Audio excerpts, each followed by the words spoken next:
It is my duty to inform you Big 12 Pate is back.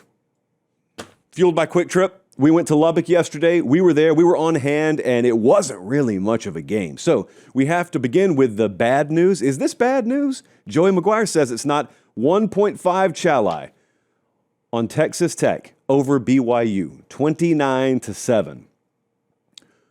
I go to a game every week. We roll to a game every week. The Fall Don't Lie tour has been all over the country this week. We will be somewhere this week.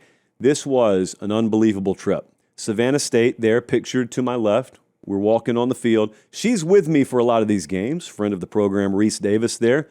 2 Columbus, Georgia natives, might I add. Anyway, I can confirm to you tonight, Savannah State has placed this number 1 on her power ratings, not rankings, power ratings, for trips that we've been on. And she's been by my side for a lot of these. Now, you may be thinking to yourself, that sounds like a real bait and switch way of getting around how you thought about it. It's way up there for me, too. Now, a lot of people hate on West Texas. Some of you have never been there.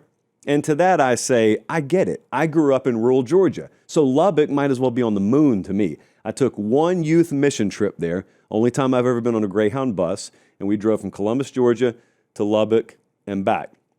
But I hadn't been out there since like the early 2000s. And many of the national media types hadn't either, apparently, because everyone's eyes were wide. Now, we were there in the spring. I went out there in the spring and hung out for a couple of days, so I know how those facilities look. But I was listening to a lot of the national media guys who were in town, like Nick Saban. He hadn't been to Lubbock. A lot of the ESPN guys, they're there for the first time in a couple of decades. So I said some stuff in the spring, and people didn't believe me. And now I'm hearing a lot of them echo the same sentiment. And here's the sentiment. Texas Tech has the best facilities in the country. But no one believes it because no one can picture in their mind that there's something about college football in Lubbock, Texas, that trumps anything that could exist in Athens, Georgia, or Austin, Texas, or Columbus, Ohio, or Tuscaloosa, Alabama. It's fine if you think that. I'm just telling you, you're kind of wrong because they've invested. Oh, have they invested? And people say that pejoratively, like, oh, well, Texas Tech only has what they have because they spend a lot of money, as opposed to how they do it where else. So, yeah, they've invested. I said in spring, and I'm going to say again, it's like being in a great big high school football town. Texas is long been known for high school football. There's some towns in South Georgia, Lowndes County, for example, Thomas County Central, the places down in South Georgia, where I'm from, that are known for high school football. Well, out in Texas, it's like that. Lubbock is kind of like that, except on steroids. So take what it's like, the community, the communal feel, the all-in nature, the everyone pitching in, all the gas stations closed down in the town on Friday night when you're playing a high school football game. It's like that, but so much bigger in scale because it's college football and there are billionaires involved and the place seats like 60,000 people. So it's different in that sense, and it's being broadcast on national TV. I don't know how else to explain it, but the vibe around Texas Tech football is like if you took all the best aspects of big-time high school football and then turned the volume up to 100. That's how Texas Tech feels. It feels different than any other place in college football. I think you would have to go there to know what I mean by that. So that was one thing.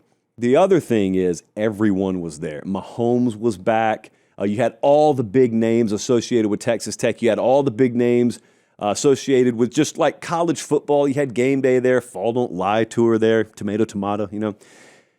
And then they put on a show on the field, which is the only thing I was kind of worried about going into it, was sometimes you get all this noise around a program. And if it's Ohio State, they're used to it.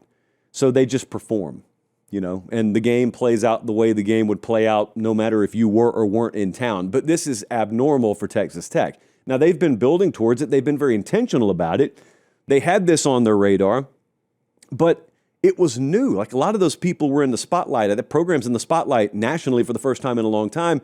And here's what I can say. They dominated the game and left so much on the field, which was my biggest takeaway standing on the field watching the game was, you know, it's the most academic game that I think we saw yesterday. It was the most academic game breakdown we did all of last week. Remember this, Jesse? We sometimes sit around on Tuesdays and we'll sit in our production room and we'll toss some ideas back and forth. Like, what do we think this game's going to hinge on? And sometimes you can go back and forth for 2 hours on a game. This one took like 10 minutes, and I still have the points written down. We basically said Brigham Young has a couple of non-negotiables in this game. They need to win the turnover battle, like they did against Iowa State, like they did against Utah. They finished -3 yesterday, so there's paper popper number one. And number two, they needed to be able to scale their rushing offense, because they had been good. They'd been number 15 in the country all year, but they were facing something the likes of which they had never seen before. They were facing the number one run defense in the country and 2.5 yards per carry yesterday.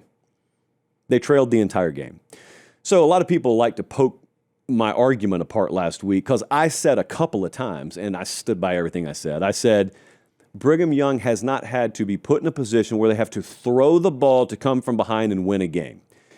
The way I kind of said it made it sound like I was saying they haven't trailed in a game all year. Well, they trailed in games, so I kind of misspoke. So on that part, I take it back. But the sentiment, like regardless of the semantics, the sentiment was I highly doubt that this Brigham Young team can get behind in a position where they have to throw the ball to get back in the game and be successful at it. They got put in that position yesterday, and they were unsuccessful at it. So, yeah, semantics notwithstanding, that wasn't that difficult to see coming. How hard was this game tilted, though? Like I'm talking about this game being dominated. Well, how thoroughly was it dominated? Listen to this. Texas Tech ran 43 plays in Brigham Young territory. BYU ran 9 plays in Texas Tech territory. Starting field position on average, double paper pop, a lot of paper pops in this game. Starting field position, Texas Tech, their own 42, Brigham Young, their own 23. So, yeah, the table was tilted all day. Now, I did listen afterwards. We were headed to the airport and we were headed home, and I always like to listen to a lot of the post-game press and media conferences and stuff like that from the games that we've been at. And I was listening to Kalani Sitake. I was listening to some of the Brigham Young players. They were saying the same kind of thing I would probably say if I were in the game. So I'm not criticizing these guys at all. But I heard one of the Brigham Young players say something along the lines of, it was a hard-fought game.